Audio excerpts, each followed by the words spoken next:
বলুন তো এটা কি? কেন, সর্ষে ক্ষেত? হলো না, এটা হচ্ছে স্বর্গ। আমার কিচ্ছু করে জানেন, আমি যাকে ভালোবাসবো তাকে নিয়ে সারা দিন এই স্বর্গে নাচবো। আপনি নাচবেন আমার সঙ্গে? ভাইজান, এই শাড়িটার দাম কয় টাকা? কপাল ভালো, ঘুমায় ঘুমায় স্বপ্নে শপিং করতেছে। আরে ভাই, দামি দামি শাড়ি দেখান, 10-20 হাজার টাকা দামের। কেন কেন, যত দামি দামি শাড়ি আছে সব স্বপ্নে কিনে ফেলো। 20,000 টাকারটা প্যাকেট করে রাখেন, ওটা কালকে হাজবেন্ড এসে নিয়ে যাবে। এই জানো, পাশের বাড়ির ভাই আর ভাবির সাথে তুমুল গ্যাঞ্জাম লাগছে। বলো কি, কখন, কি নিয়ে গ্যাঞ্জাম বাজছে? তা জানি না, তবে অনেক গ্যাঞ্জাম হচ্ছে। আচ্ছা, তুমি ঘরে থাকো, আমি দেখে আসি। চেয়ার নিয়ে কোথায় যাচ্ছ? চেয়ারে বসে শান্তিতে ঝগড়া দেখবো। কে বলে রে ভাই টাকা ধার দিলে সম্পর্ক নষ্ট হয়? মিথ্যা কথা, সম্পর্ক তো নষ্ট হয় ধার দেওয়ার টাকা ফেরত চাইতে গেলে। কি আপুরা ঠিক বললাম না? আমি বাইরে থাকি, তুমি ঘরের কাজ করো। আমাদের বেবিটা ঘরে একা একা খেলে, ওর জন্য কি আমরা আরেকটা বাচ্চা নিতে পারি না ওর খেলার সাথী করার জন্য? বিদেশি আর বাঙালিদের মধ্যে পার্থক্য কি জানো? বিদেশে বাচ্চাদেরকে খেলনা কিনে দেয় খেলার জন্য, আর তোমরা খেলনা না কিনে বাচ্চা পয়দা করে দাও খেলানোর জন্য। ভাবি, আপনি কি খুব ব্যস্ত?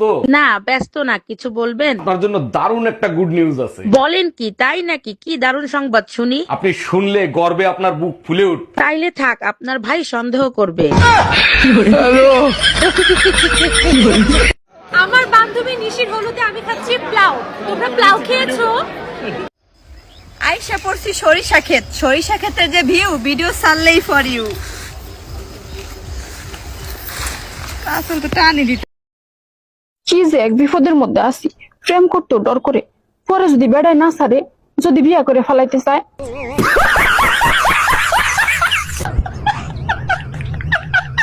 এই দেখছো, নতুন বছরে ভাবির একটা ফুটফুটে ছেলে হইছে। দেখে আসছি, কিন্তু ছেলে তোমার মতো কি করে হইলো সেটা আগে বলো। সব বিধির বিধান। ভাবি আমারে দেখে দেখে আচার খাইতো তো, তাই আমার মতো হইছে। কানারে হাইকোর্ট দেখাও, বিধির বিধান নাকি তোমার কুকর্মের ফল? অফিস থেকে তোমার ফোন দিছে। ফোন লাউডে দিয়ে কথা বলো, আর বলো আমি অসুস্থ, আমি আসতে পারবো না। হ্যালো স্যার, ও তো অসুস্থ, ও আজকে অফিসে যাইতে পারবে না। ওনারে বললেন ওনার টুম্পা ভাবি অসুস্থ, উনি যদি অফিসে আসে তাহলে আমি বাসায় যাইতাম। স্যার, আপনি একদম টেনশন করবেন, আমি 5 মিনিটের ভিতর টুম্পা ভাবির কাছে যাচ্ছি। স্যার, আপনি ভাবির কাছে যান, ওনারে নিয়ে আমি একটু পরে হাসপাতালে যাব। দেখো, 4,000 টাকাতে শাড়ি কিনে আনছি, অনেক সুন্দর না? টাকা দিলাম 2,000, 4,000 দিয়ে শাড়ি কিনলে কি করে? মেয়েদের বুদ্ধি বলে কথা, আমরা সব করতে পারি। 1 মিনিট, তোমার সাথে না মা গেছিল, মা কোথায়? শাড়ির দোকানে রাইখে আসছি, তুমি টাকা দিয়ে মাকে সারাই নিয়ে আসো। সত্যি করে একটা কথা বলো তো, তোমার জীবনে স্বপ্নের রাজকুমারী কে ছিল? গ্রামবোটের ভিতরে লাল যে রানীগুটিটা থাকে, আমার স্বপ্নের রাজকুমারী সেরকম ছিল। আর যে কাভার দিত তার হয়ে যেত, তাই না? এই দেখছো, কালকে পাশের বাড়ির ভাবি একটা লিপস্টিক পরছিল। হ্যাঁ দেখছি, লাল লিপস্টিক সুন্দরী লাগতেছিল। আমাকে ওরকম একটা লাল লিপস্টিক এনে দেবা। আরে না, ওই লিপস্টিকের টেস্ট ভালো না, অরেঞ্জ অরেঞ্জ টক টক। তুমি কি করে বুঝলা? শ্রীলঙ্কার পতাকায় সিংহের হাতে তলোয়ার কেন? তুমি কি এই ব্যাপারে কিছু জানো? 2000 বছর আগে শ্রীলঙ্কার এক রাজা ছিল। রাজা অবিবাহিত ছিল, সে বিয়ে করবে, তার জন্য আশেপাশের যত রাজ্য ছিল সব রাজ্যে খবর দিল। সব রাজ্যের রাজকন্যারা একসময় এসে এক জায়গা হাজির হলো। তখন রাজামশাই সবার হাতে এক একটা করে গোলাপ ফুলের বীজ দিয়ে বলল, আমাকে যে সবার আগে গোলাপ ফুল এনে দিতে পারবে আমি তাকেই বিয়ে করব।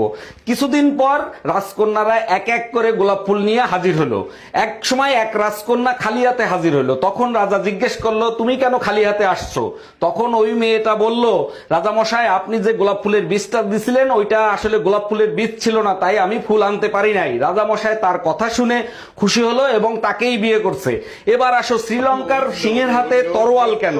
এ ব্যাপারে তুমি গুগলে সার্চ দাও, এ ব্যাপারে আমি কিছু জানি না।